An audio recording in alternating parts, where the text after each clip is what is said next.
Ito na po siya sa Pilipinas. Uy, good morning. Ang ganda ng umaga ko ngayon. Alam niyo ba? Kasi dumating na naman po yung package ko galing po sa Taiwan. And kung alam niyo po, dati po nakareceive na po ako ng package. Ang saya sa no, pag nakaka-receive ng package. Dati kasi ako po yung nagpapadala ng package sa pamilya ko. Ngayon po ako na yung pinapadala ng partner ko.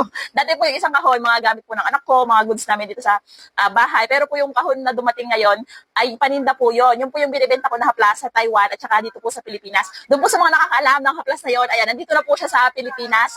At doon sa mga nag-order, kasi marami na po akong order. Kaso hindi ako makapagbigay, gawa nga po ng wala po akong stock. Pero ngayon marami na naman po tayong stock. Tuwa lang talaga ako kasi yung tumawag ng number ulit, ibang number naman siya. Tapos sabi niya sa akin, ma'am, sabi niya, kayo po ba yung nag-vlog sa akin? Natawa naman ako kasi hindi ko po alam na yung mga videos ko po pala ay umabot na kung saan-saan, nakakatuwa.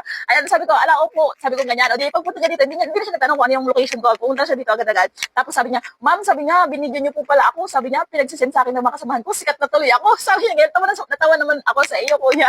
Hindi po, sabi niya, sikat po pala kayo, dami po pala followers. Sabi niya, hindi naman po ganun, kuya, Diyos ko. Alam po ako, simpleng may bahay lang na nagko-content lang kunwari na mga tungkol sa tindahan. Tapos na, isama ko nga po yun doon sa package ng aking asawa. So, ayun, natutuwa lang ako. Mamaya bubuksan natin yung, yung kahon. Samahan niyo ako mamaya. Tulog pa kasi yung anak ko ngayon, so hindi ko pa siya bubuksan. Mamaya na lang pagising siya. Good morning, magkape muna tayo.